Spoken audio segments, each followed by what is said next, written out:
All right, guys, welcome to Comics on Cannabis, where we talk everything from cannabis, sports, movies, anything pop culture. Yeah, just a cool place to hang out.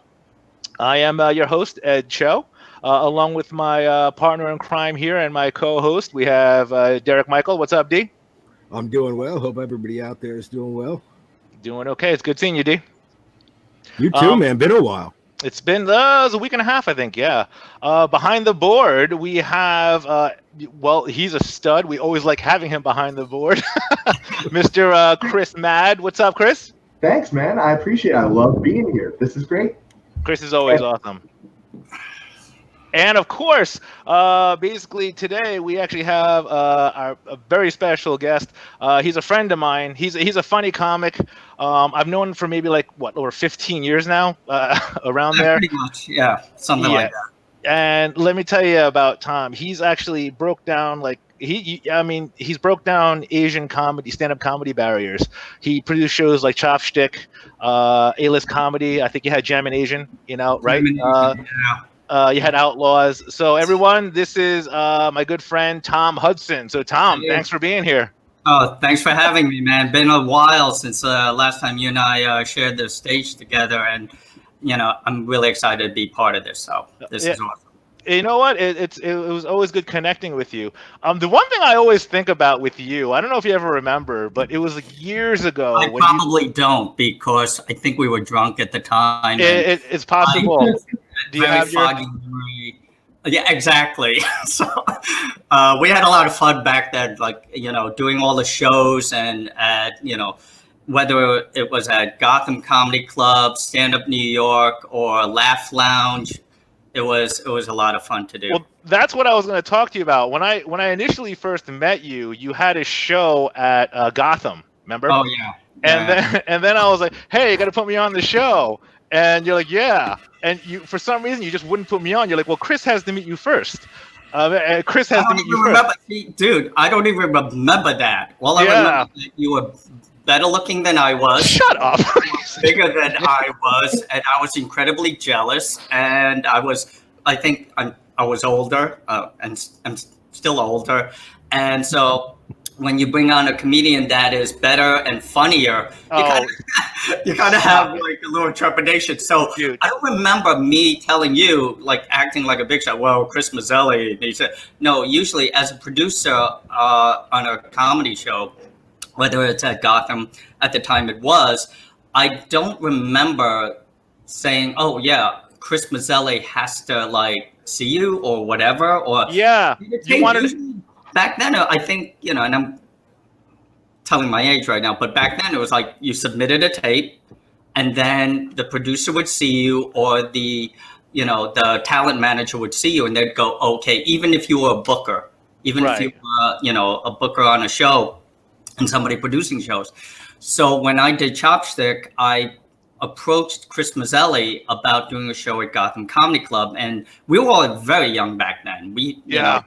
This was before the internet, almost coming up on the internet. No Twitter, no Facebook, no nothing. And I remember that when I did the first show, and I'm not sure if you were on the first show or the second show, but I did a few shows there. You did a couple shows there, and that was it. I wanted to get on, but you kept saying no because Chris needed to see my video. No. I don't. Yes, I wanted to do the Chopstick show. I remember you used to give out flyers. I think it was jealousy. Do you remember you used to give out flyers? You used to hand out, I remember Tom used to give out flyers, right? After shows, right? And I'm thinking to myself, I want in on this guy's show. Why does he want me in on this guy's show? And he would. You were younger, good-looking, and funnier. You're an idiot. Why would I put somebody that is basically, the competition like that? No, I think. First of all, you're really funny, bro. Derek Senior, you're funny. Yeah, you are funny. You're funny, bro. So you just got to stop that. I mean, you got to stop. I mean, you're a funny cat, dude. I'm okay. I mean, I don't know why. I don't want you to tell the joke, but he had a joke. Chris, he had a joke about bleaching his asshole. Oh my God! That is so, I remember falling out of my that is seat. so old it could vote. Oh, wow. It was one of the things, because when you start out doing stand-up, when I started doing it, I wanted to be clean, because I always thought that being funny, like when you look at all the late night shows, and they always have a comedian on, they always keep it clean. And I was told, like back then, have a clean set. But then some things, they're just like, when you think about it, it's funny as a comedian. And at the time, I didn't do like dirty, raunchy material, but that concept of anal bleaching was funny. And I wish you could tell me. and I remember doing it once or twice or three times or something, just to get the reaction. And it's not like, oh, this guy's being raunchy for the sake of being raunchy. It was just an observation of, I thought it was odd. Why would you do that? And how do you tell anybody about that without showing? How do you brag about that you just had anal bleaching? And it was just something that went into the whole set. But for some people, it's sort of like, oh yeah, that's too much, versus what the other bits were about, which were a little bit cleaner but funny, I think. I'm still trying to think of a way that would come up in casual conversation. Exactly, like somebody who actually has it. How does that come up? Like, no, I mean, like somebody saw it and was like, "Oh, you got your asshole bleached." What did you do? You guys don't understand. Like, it was the joke, and then he would it escapes me because it was so long ago. But he would go up there and you would like spread your cheeks. And I remember like the whole comedy club just laughing, and I was like, what? I was like, what am I watching? It was great. I haven't done that. That was like over 10 something years ago. And I just remember saying, hey, I got to show you this, and then just spread my cheeks. And then, that was it. Like, look what I did. And I got to tell you, man, like, it wasn't long. That's the only bit. No. That's the anal bleaching. Usually, you know what? I was such a fan of yours. Hold on, I was such a fan of yours, right? I know a couple of your jokes that I could ramble off. Like, I'm serious, and right? Probably has on stage. Yeah, exactly. No, I never bit anyone's jokes, never, right? But yeah, dude. But I remember just like, I mean, you had great stuff. And what I was gonna say is, him doing the anal bleaching, and you gotta understand here, like Derek and Chris, like when we started, okay, this was like years ago. Honestly, how many Asian comedians were really out there? Margaret Cho was Margaret Cho. And I think that's one of the reasons why I did Chopschtick, because I always felt like I never went to a comedy show when I was young, because I never wanted to be picked on. So it doesn't matter if you're in the back, they always see you and they'll do an Asian joke, or if you're in the front seat, forget about it. You are fodder for the comedian. Oh, yeah.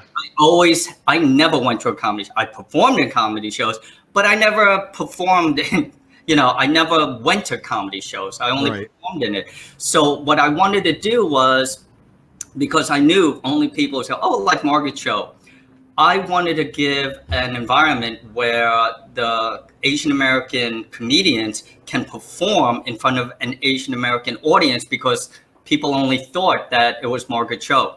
That was it. Everyone except Ed. But Ed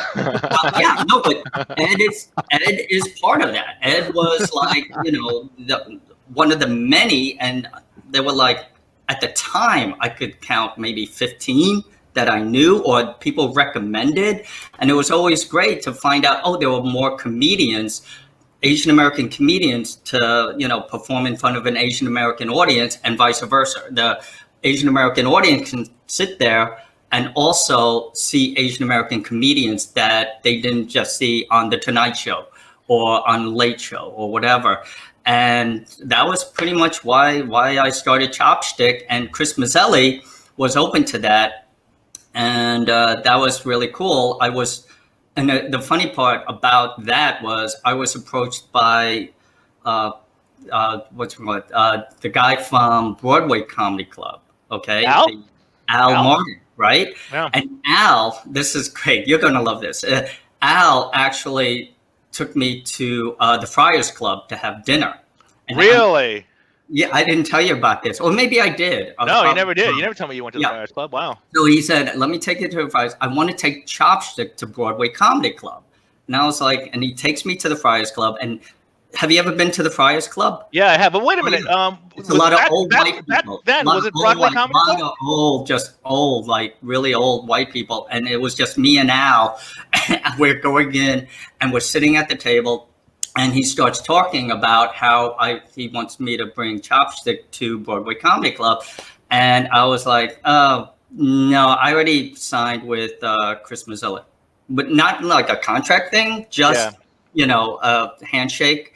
So after that, we had steak, and I ate and drank and said thank you. And then we parted ways. And then once Chopstick kind of ran its course, because the problem with doing an Asian American stand-up show at a comedy club every month, because I wanted to do it every month.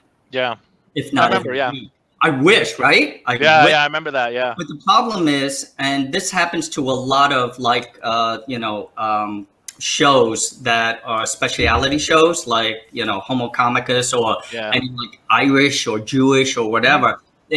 People think that the same comedians are going to be on all the time. And my problem was I had to tell people, no, there's new comedians coming on. Right. There's always somebody different, And then after, Gotham, I went over to, Stand Up New York. And then I went over to the Laugh Lounge. Yep. But then I changed it to at Stand Up New York, I called it A-List Comedy. Right.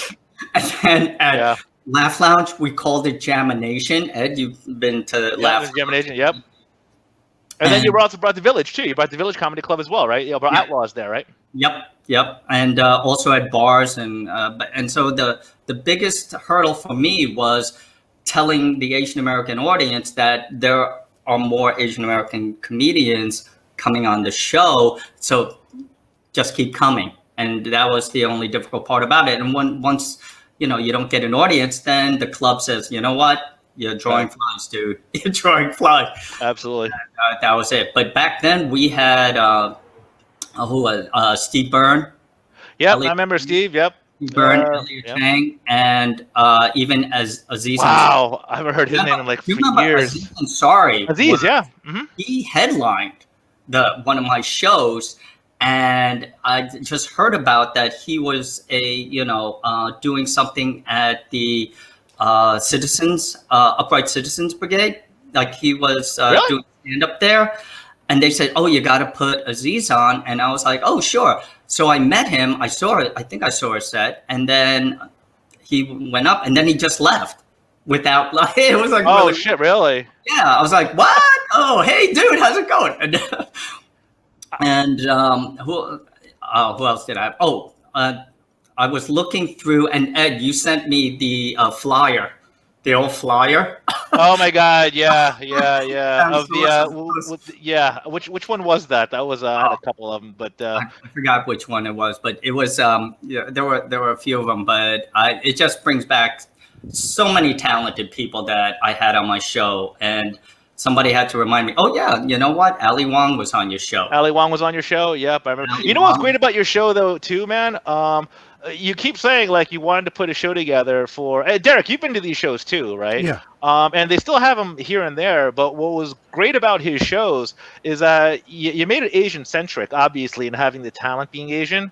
But the audience wasn't all Asian, Tom. No. Like you. Well, that was one of the reasons why was to introduce to the non-Asian audience Asian American comedians also.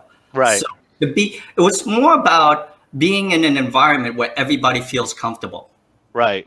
The Asian American comedians performing in front of Asian Americans, and they're like, holy shit, thank God you're funny kind of mentality. Oh my God, yeah. You know what I mean? Like that's what it was. Like every time you see an Asian comedian, it's What's like, this going to be like? Yeah, exactly. And without being like raunchy or dirty or whatever. Or Oh also my God. just being I remember funny. seeing Dr. Ken on your show, on one of your shows, I believe. Wasn't that one of the shows that he did? Dr. Ken, I believe it Dr. was. Ken on one of your shows? I thought he was. No. I would remember if it. Yeah, maybe. I don't know. Dr. Ken. I remember Steve Byrne being on. I remember Steve Byrne on your show. Yeah, I remember. Yeah, it could have been Takeout. Harry. Or maybe it was Takeout. Maybe it was. Also, Henry Takeout Comedy, which is actually it started here, and I knew the producer. And I'm just kind of curious. Not to interrupt you, and I apologize. Right? Did you butt heads with Jamie from Takeout Comedy? No. Was it? You guys never did? Wasn't there a thing where you guys? I thought I heard that you guys somewhere you guys butted heads. I don't know whether it's because you guys were the only. You guys were the only two games in town. Remember? Like I met Jamie when we were first starting out, and I've had Jamie on the show, right? And then Jamie started Takeout Comedy, but that was actually in Chinatown. Yeah, I remember Yellow. Yeah. That's where I saw Dr. Ken. That's where I saw it. I missed that place so much. I mean, that was another venue. And you know what? I embrace the fact that, other people are doing other shows. And, hey, hell, do it in Queens. Do it in Brooklyn. My thing was I wanted to bring Chopstick to everywhere. I wanted, to bring it to Boston. I wanted to bring it, but, it just never transpired that way. Other comedians have produced Asian American stand-up shows in other, cities and stuff, which is great. And Jamie, he did a contest. I remember that. Were you on? I was on it. That was the one. That was the one where I should have. I should have won that. You should have won that. Derek was there, right? I should have won that. Remember, they wanted it to be totally clean. My sister went to that too. Yeah. They wanted it to be totally. I remember that. They wanted to be totally clean. And that is not up your alley. So that's when Marty Fisher was my manager. Remember when Marty was my manager? So he's like, "Hey, Cho, we got this competition. You got to make sure you're clean." And then I did the show, and I absolutely crushed it. And then Derek, I remember coming to me afterwards saying, "Hey, congratulations, you're going to Hawaii." Because remember that was the prize. Yeah. Okay. So and then there was a comedian his name was Rome Kanda. Okay, I remember that. I remember that. Yes. Yeah, his name was Rome Kanda, right? And he was a nice a couple of times. Yeah, and he was a nice guy, very nice guy. And he went on after me, and he was crushing it, but he was absolutely filthy. Just filthy. Remember, he had his hand going through his he had his fist going through his pants, like that was his dick, and it was he was filthy. So I was like, all right, I have this in the bag. And then it was almost a setup. Well, and then when he won, I was beside myself. I remember Derek, I remember my sister, I remember Marty coming to me saying, "What the hell was that? They said you to be totally clean," which I was, because I have blue stuff, but I kept it totally clean for that. But you know who said that, right? Who said what? To keep it clean. It was his manager. No, it wasn't. I'm fucking with you. Oh yeah. No, it was the producer. I believe it was Jamie. No, it was Jamie. And then they had Jamie Gong. It was Jamie, and then they had the judges. Remember, it was this guy from News 2 or News 7, and they're pseudo celebrity judges, and I lost. And I was I seriously couldn't believe I lost. I was like, that still sticks in my head because the Boston Comedy Festival. I thought he absolutely crushed it. Yeah, I thought I was going to Hawaii, and it just gets taken away from me from a guy that's pretending his arm is his dick. So and the worst part about that too is that after that happened, Ed wakes up, runs to his car, and sees a ticket. Is that what happened? Yeah, remember you got a ticket. I think you're like, I'll be fine for 5 minutes. Yeah, I think that. Yeah, so that was a real kind of pain in the ass. But I don't know. I heard through the grapevine that that you and Jamie kind of bumped heads. I could be wrong. This is just kind of what I heard through the grapevine. I don't. If it's not true, it's not true. But that's what I thought, because you guys both had the two Asian showcases going on, because there really wasn't any other ones besides you and Jamie. It's not like professional wrestling where you're stealing from some other territories like talent, taking you or Elliot or whatever. Yeah. I think the I'm not sure. I really can't tell you whether or not we really butt heads, but I can't recall. I remember that when he was doing, he was emceeing that show that we were on. He was emceeing the show, and I didn't like his stand-up. That was the only thing. I was like, wait, he's hosting the show, and he even acknowledged it at the time, which was wild. He was like, "Oh, thank God, I'm only hosting the show. I'm not one of the contestants," And that was the only thing that I probably said something to him about. But other than that, like you do stereotypical Asian jokes sometimes, Asian jokes because we're self-deprecating and people like that. You just want to see it. You got to do the song and dance sometime. But you acknowledge who you are and stuff. But then there are some comedians that just overdo it. You know what I mean? And that's one of the things I tried not to do, or you tried not to do, other than making fun of somebody else, making fun of you. Right. And as an Asian American comedian, you don't want to cross that line of you are offending your Asian American, community and your family and whatever. Right. So I'm actually kind of curious because once again, I really say it's true that you were a pioneer of it. But if you really think about it, I mean, Chris, you're pretty intuitive to the entertainment industry, or even all you guys, right? How many real Asian American comedians are still out there that are active? Joe Coy. Joe Coy. Chris, can you name any? Chris is probably you're pretty. Let's see. There's Ali Wong. I watched that with my girlfriend. I mean, Dr. Ken is out there. He did a stand-up. He did a Netflix special. Yeah. Ken Jeong lucked out. I love Ken. He lucked out because he was a LA man. Then he hooked up. He did stand-up with Zach Galifianakis. Yep. Yeah. That's nice. Oh yeah. They ran the circuit down there, and it's either Los Angeles or it's New York. Right. Like very few other places where you can get opportunities like that, and it's also who you're friends with and who you. Oh, that's entertainment. That's entertainment. On the whole. Oh yeah. But I really don't know. Outside of Joe Coy, Ken Jeong, Ali Wong. I mean, Steve is still doing it. He's just he's still doing it. But I mean, I'm talking upper echelon. I could tell you Asian actors that are out there, but as far as stand-up comedians that are stand-up comedians, I'm not sure. I can't really think. I'd have to do a Google search, really. Mm-hmm. Yeah.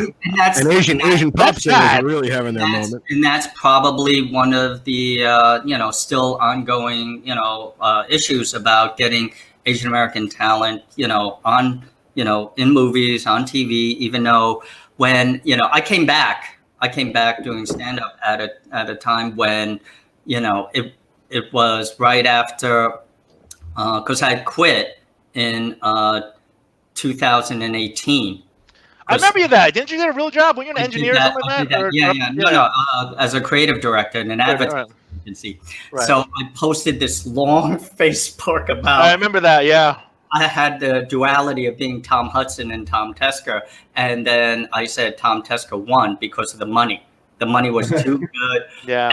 I did advertising, since graduating college as a designer, and I had the opportunity to actually be the creative director. And so I said, something has to give. I can't do both.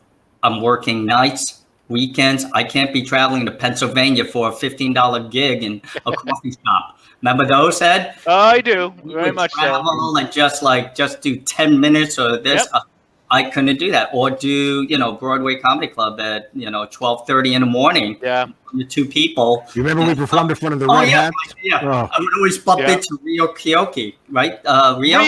Yeah. Oh my God, Rio. I love Rio. Dude, he was one of the funniest cats. Oh, yeah. Exactly. I'm talking white, African American, Asian, right? This might have been one of the fact that he's not famous is a shame because this guy was so funny. Who's his agent? What's going on? I don't know, man. That should have been because he was so funny, ridiculous. I went on tour with him when I did the Takeout Comedy tour, right? Oh yeah. And he came out. You were the lucky one. I was never invited on takeout. Don't be throwing that in my. Oh, you and Jamie were tight. You should have had your own tour. You should have had that Chopstick tour. That's the right. comedy tour. You should have done. Did you and Jamie have a little riff? It's you know what's funny? I haven't talked to Jamie in like a long time, right? And Jamie has always been a really good guy. He was one of he was a hardworking cat. He would always hustle. He always treated me well, and he always treated all the other comedians right. So he was a good promoter. That guy. He's in Hong Kong now, I believe. But I would like to shake his hand because he is the guy is he's a good dude. No. Hey, Tom. What? What's your opinion on the stay-at-home comedy we're seeing now? The online stay-at-home, no audience laughter type of comedy. Nice segue there. Yeah. Tom, how do you feel about the political arena right now? Tom, abortion. Very smooth. Yes. That virus. What's going on, Tom? That's great. About the stay-at-home stuff. No, well, I think it's challenging for a lot of comedians not performing. Well, for me, it's easy because I haven't done a lot of it since coming back. I came back actually before, right after Crazy Rich Asians came out. Okay. At Greenwich Village Comedy Club, and John Butera, the producer and funny comedian. Yeah. He put me. I put him on my show. He put me on his shows, and I love John. He's great. And then when I quit my job at the ad agency, I just said, hey, you know what? I'm thinking about going back to stand-up again. And he's like, no way. I'm like, yeah, way. And he said, oh, way. Yeah, way. And we still say way. And I said, I've been out of it for 2.5 years. I quit in 2016, and it's like riding a bike, though. It's like riding a bike. No, sure. I don't ride a bike. What's up, Chris? Tom, what does it feel like to stop being funny for 2 years? Did you have like a build up of fun? Dude, I can't tell you that one of the reasons when I decided to actually come back was very stupid because, and I don't know if it happens to some comedians. I was talking to a comedian friend of mine at a show, and I'm like, hey, does anybody come up to you and say, hey, you should be a comedian? He's like, no. I'm like, what? Really? No? I'm like, I get that sometimes. Like, I'll say something that I didn't mean was funny, and somebody will say, he's like, no, never. Nobody thinks I'm funny. Oh, and you're a comedian. Oh, okay, that's good. That's good. I think that's approbation right there, So, and I was, I forgot where it was, but I was walking down the street and I bumped into somebody and I said something and they said, oh, you should be a comedian. I'm like, oh, shit. Oh, damn it. I have bits. Damn it. And so I said, you know what? I'm not doing anything. Just actually how I got into stand-up before. I'm not doing anything. I have material. I have old material. I have bad material. I have good material. And I have new stuff. I was like, you know what? I want to come back. So I called John Butera and he said, hey, do you want to be on a show?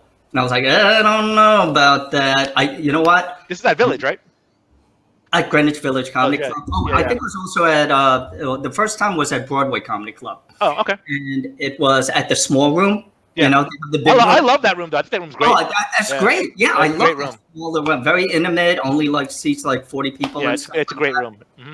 And it was the first time coming back in 2.5 years. And I wasn't super nervous. I knew what I wanted to do. And I knew what I wanted to say. It was kind of like taking the old stuff that people liked that is still relevant today and adding some new stuff in. And I said, I want to do 5 minutes. That's it. Cut me off at 4:45. That's it. No less. The light at 4:45. Exactly. And so because I already timed that shit in my head. That's because when you go over, you piss off the producers and you piss off the club, and you'll never get invited back. Mm-hmm. So. I remember waiting for my chance to go up, and it was a light crowd. I think 25 or 30 or something like that. That's a great. If there's 25 people in that room, that's great. Oh yeah, well, it was a bringer room. There he is. Okay, there it is. Which is, you bring. And bringers are always kinder. They just are.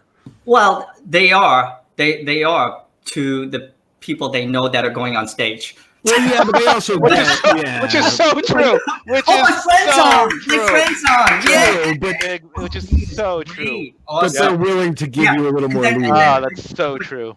But they're not forgiving if you just no. Oh, totally. No, you can't bomb. Me and Ed saw a friend of ours bomb so bad in front of a bringer room that it was hard to watch. We had to leave and go outside. Yeah, Jeremy, right? Yeah. Oh my God, that was so bad. And then you have the MC come up and be like, "Oh, come on, guys, let's give it up. Come on, let's." Bad memory. Yeah. So I remember sitting there, and then he, it wasn't John Butera that called me up. He was busy working the door, and they go, coming up to the stage, very funny young man. Give it up for a young man. Give it up for Tom Hudson. So I went up, and for some reason, I felt okay. I wasn't. It was sort of like, wow, this is weird. And I went through. I flubbed one line. I forgot one bit. But even if you did, who cares? The audience doesn't know. Exactly. The audience, but you know. Yeah. So I got off, and the funny part about that night was John told one of the other comedians, "I haven't been on stage in 2.5 years."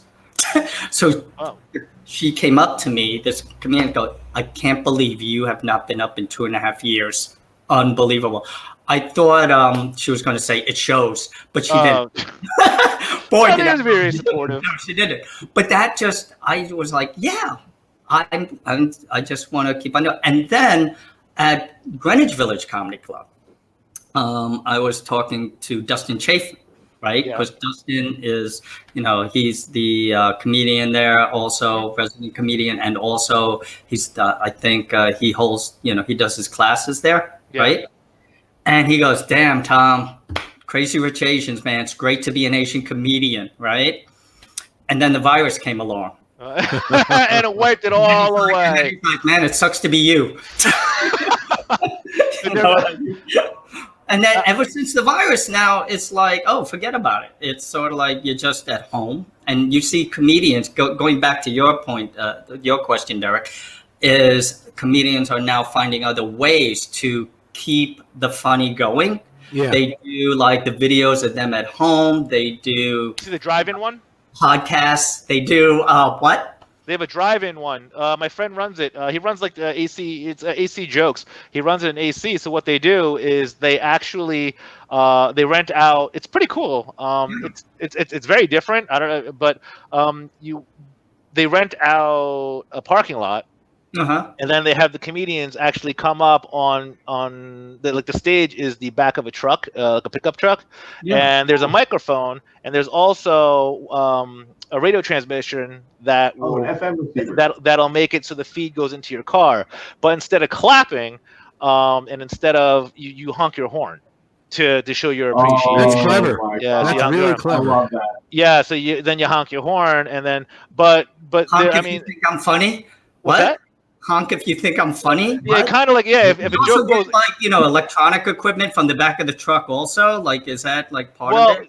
Well, there it is. They have the PA system where you could hear it, and then they also have the feed, so you can you're getting both. But apparently, they got a lot of press from it. I'm gonna try to have Matt on the podcast in the next week or two. But it's really interesting. If you're not funny, they actually drive the stage away. If you're not, you know what sucks. If let's say the show sucks, you can't leave. No, you can't. They could drive away. The audience could drive away. Aren't you that guy that sucked? That's gotta suck. Yeah, you don't want people to get up in the middle of your set because you suck, and somebody fucking peels out. I was saying, was that bad? But someone was bad. They backed into someone else. There's no way you caused an accident. Well, apparently, it's what's taken off, and you have to make do what you have. And apparently, that's the best thing that they got going right now is this drive-in thing. Now, do I see it lasting? I don't know about you guys, but being a stand-up, one of the great things about it is, and they'll agree too, and they don't want to do this. The energy. They're making lemons out of lemonade, lemonade out of lemon, excuse me, and they're doing what they're doing.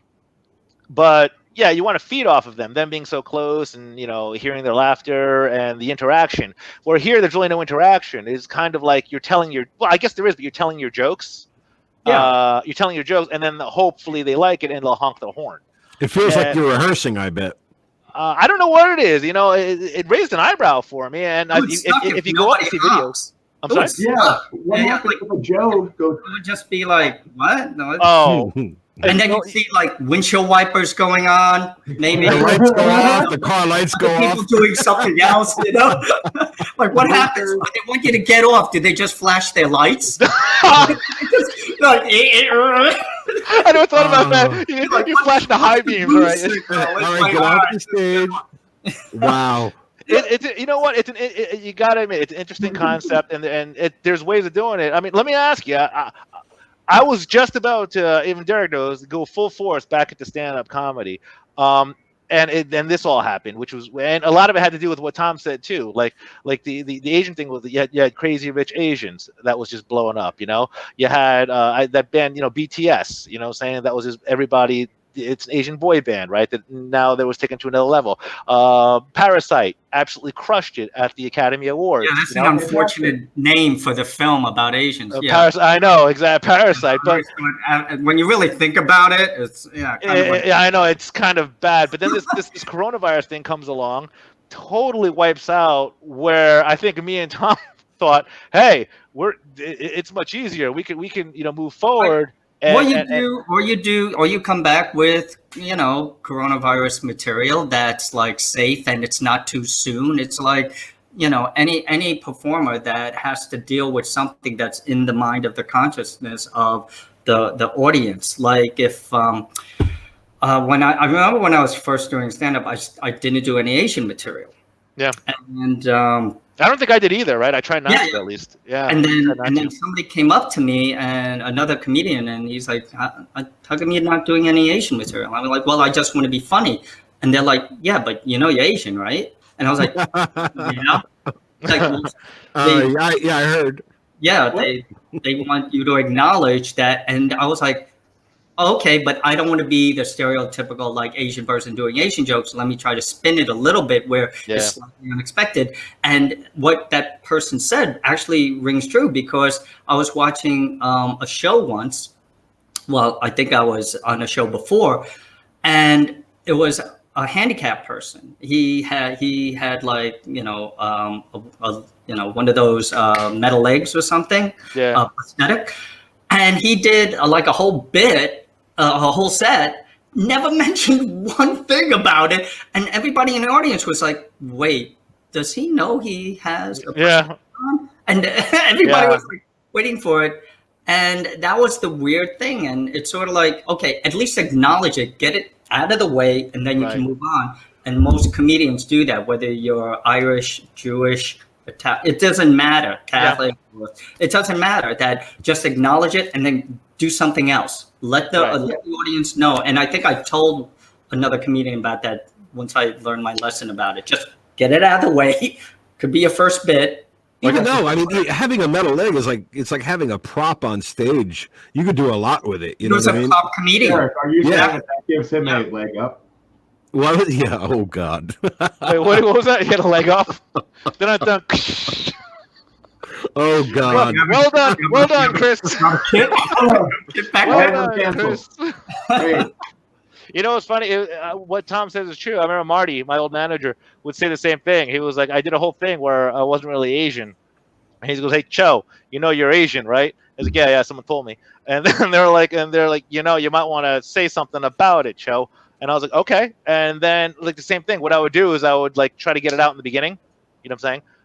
Because the audience just wants to hear it. For some reason, they want to hear it. They want to see it. It's almost in a band. They want to hear that great.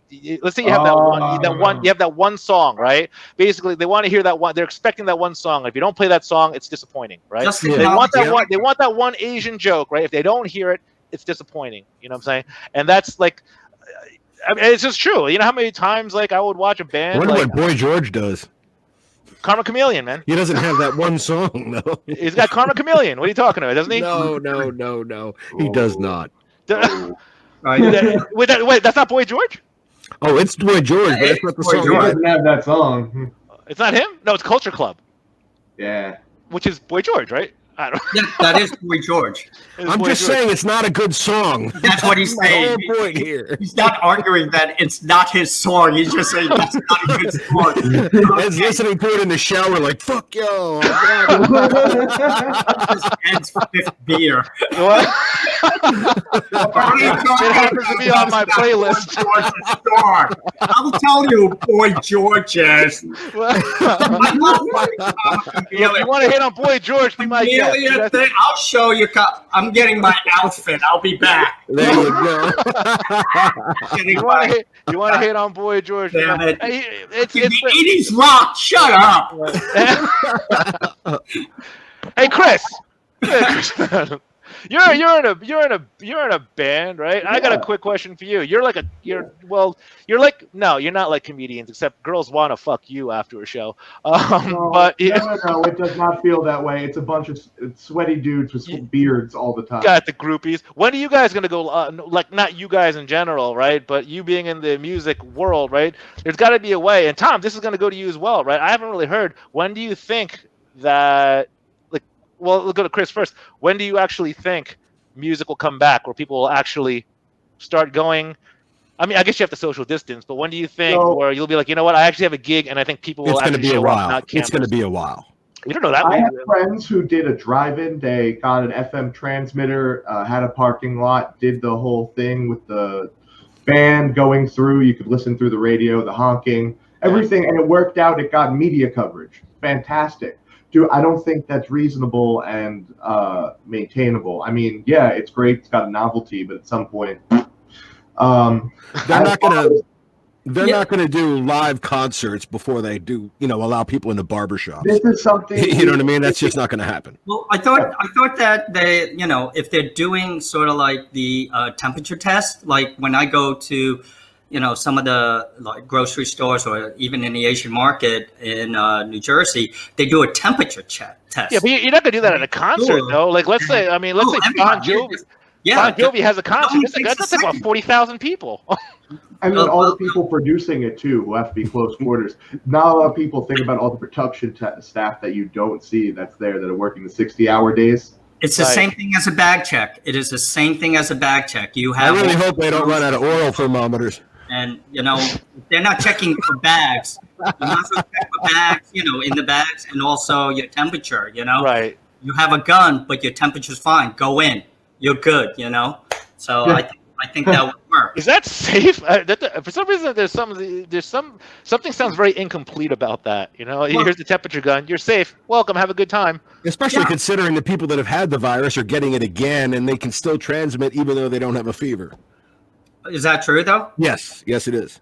That you could still be a carrier? That you can still be a carrier without having symptoms. I haven't heard that from the get-go. It's a catch-22. You do not know if you do have it. You don't know if it. So stay the F away from me. Well, and so, no, seriously. It's sort of like, and being Asian, I already have it, according to a lot of people. So just I wear a mask outside regardless of whether or not they think I have it. Know what I mean? Yeah. Because I can imagine the people in New York having to go on the subway every day to work. I mean, that's got to suck. Nobody There does. are a lot of people don't. No, there are a lot of people. They have people wiping down the subways in between each, like every 6 hours, something like that. And overnight they shut it down so that they can, disinfect the whole train. But that's still people going to work in a tube every day. Yeah. Mm-hmm. No ventilation. There's someone still going to be there who's going to be a super spreader to that whole car. You know what I mean? I don't know what the new normal is going to be. It's kind of scary. The fact that you got to call it a new normal is just irritating, and the fact that everything's changed. I mean, just the way we have to get together, the way you want to watch sports, if that's even going to happen again, right? The racism that's happening right now. You know what? Me and Tom are Asian, so guess what? We have coronavirus. The idiocy of that. My God, what happened? You guys saw that video of George Floyd. My goodness. Yeah, he's not even Asian. You're gonna have to put a condom on your phone to have phone sex. No, yeah, there it is. He's not. You guys haven't?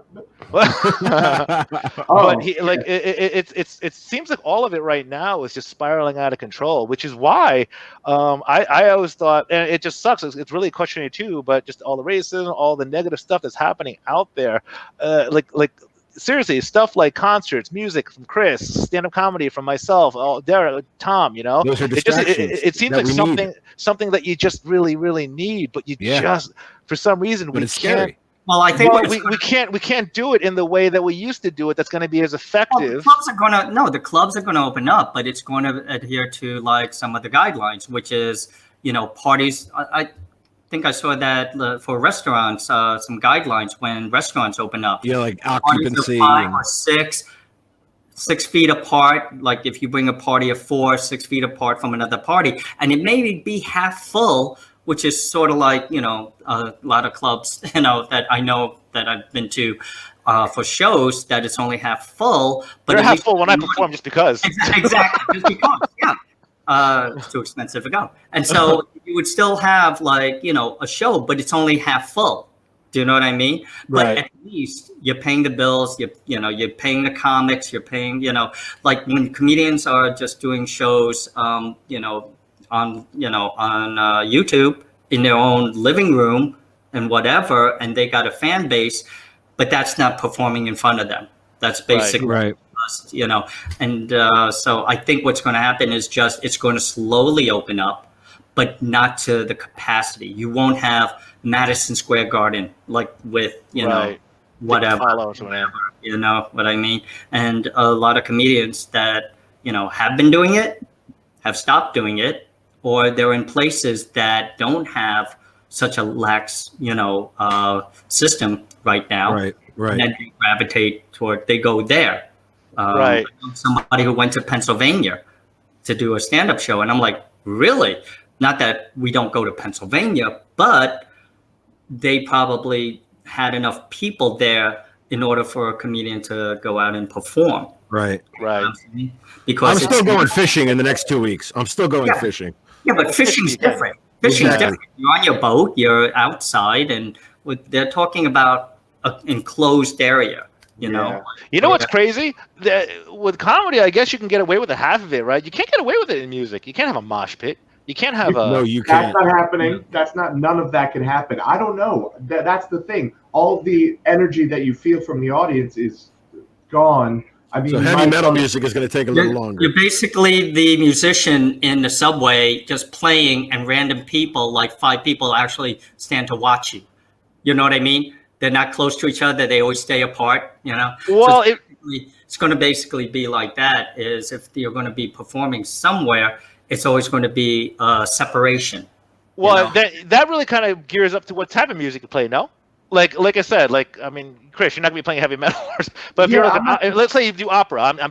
But let's just say you do opera, like you're Andrea Bocelli. You can have a concert at a concert hall that's half full, distance from each other, and have a live audience. But you can't have it.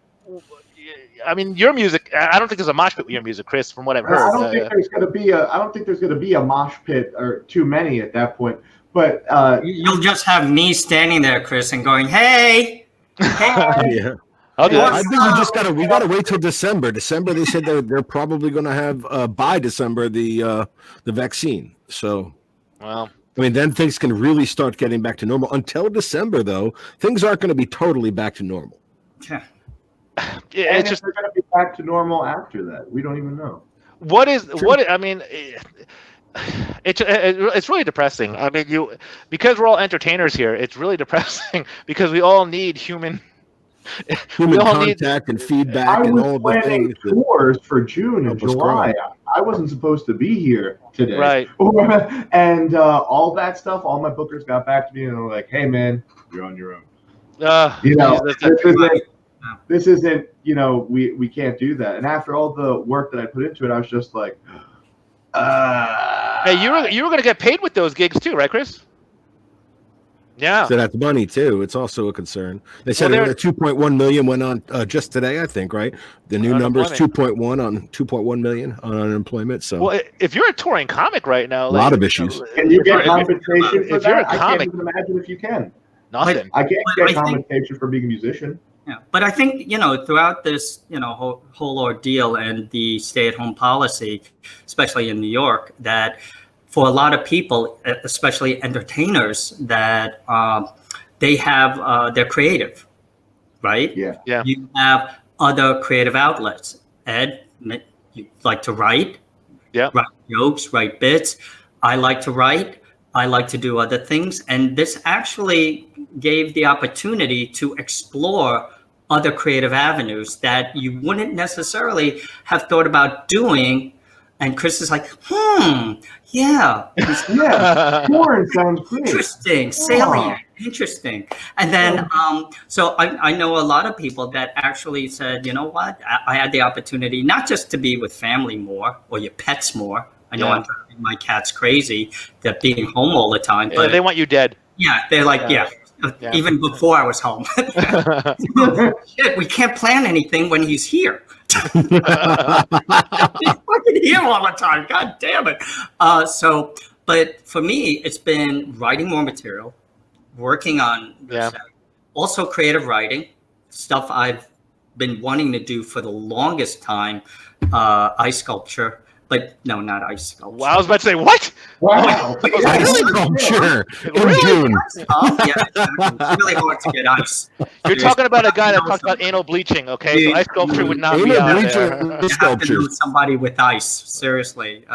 Everybody, But also, you appreciate your friends more, the ones that are around that you can only see one at a time. Yeah.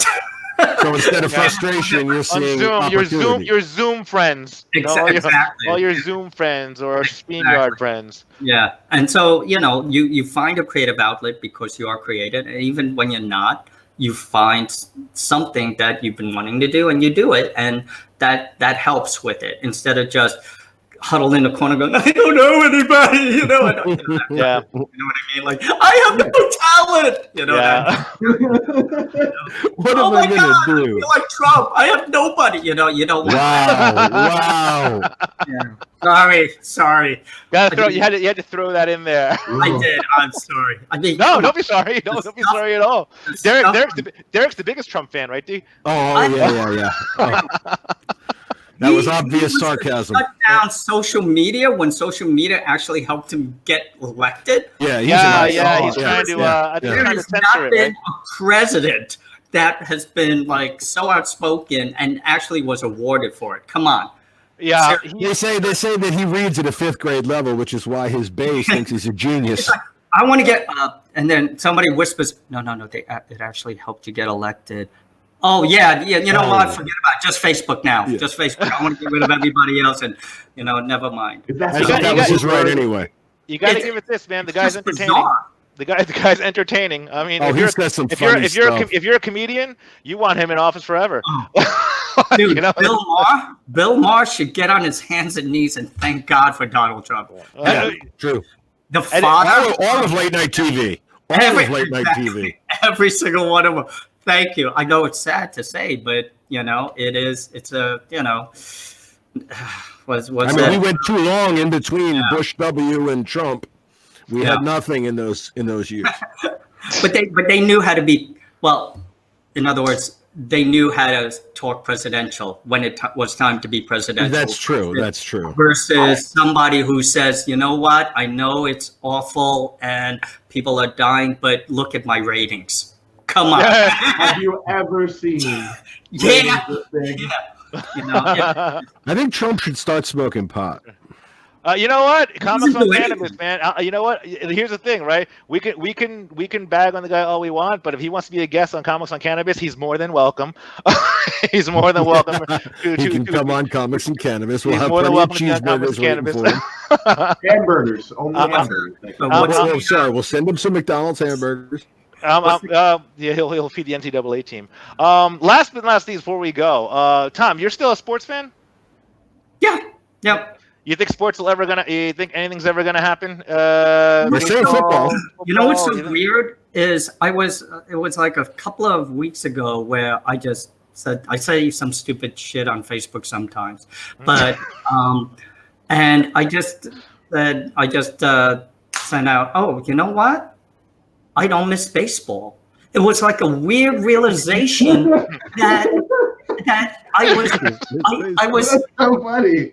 I went to like, I just said, wait, let me look at the score app. I forgot which app it's called, and look up. Oh my God, they have baseball. Oh, postpone.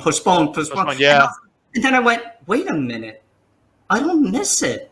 It's the weird. Am I alone? I don't know. So I'm not saying it's not important or it's not essential, but I just was like, and if they do have it, they will probably do the same thing they're going to do with everything else. 6 feet apart. It's going to be half a stadium full.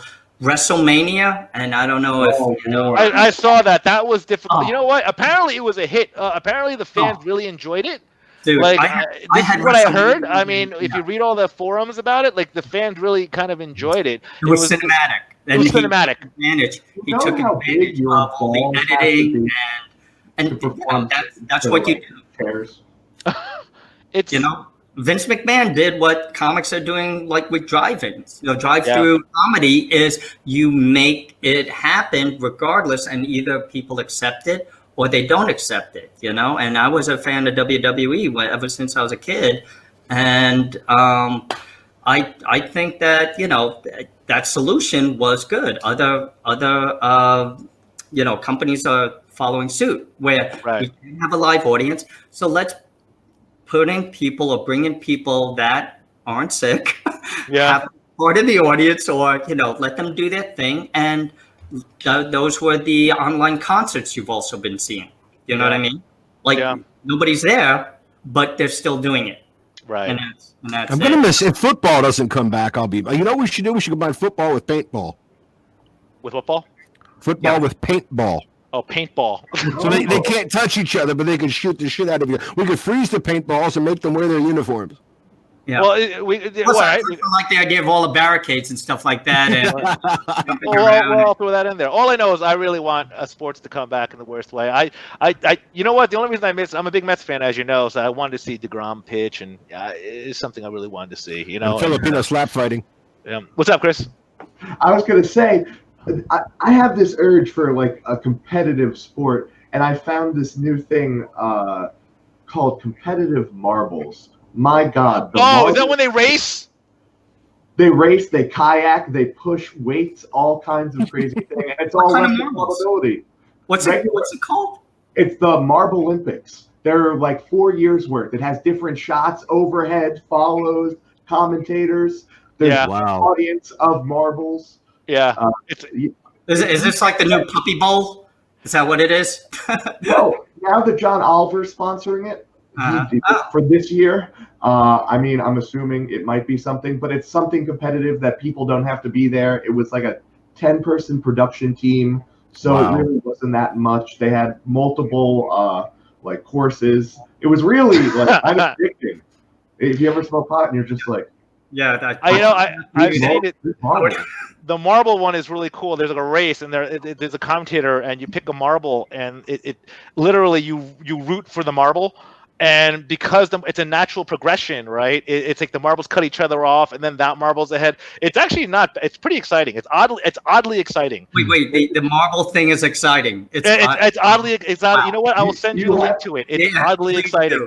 Please do, because I've been watching food challenges for the past 3 months. So I will definitely put that together. But guys, I want to thank you guys for taking time out and being a part of our show here. I want to thank basically the emails that we've been getting too on comics on cannabis.com. It's awesome. Always appreciated. It's always appreciated. And even our Instagram, our IG. Is I think we're closing in on 2,500. We've only been here for a month, so that's pretty awesome. We appreciate that as well. And you guys, basically just taking your time out and talking, it gives me a sense of normalcy. All of us a sense of normalcy of talking to somebody. And it was good to see you guys again, Tom. It's been years. Tom, we're going to do stand up again, you and I. There's no doubt about it. Like when we can, or we do, Yeah, I've been tossing it around. Bringing back Chopstick. But even if we don't, we'll do a show together. Definitely make that happen. Derek too. Derek's got to brush off the notebook there. But guys, thanks so much for being here. Stay safe. Thanks again, Chris, D, Tom. Stay safe. Stay happy, safe, guys, and we are out. All right, guys, take care. Thank you, and thank you, Ed.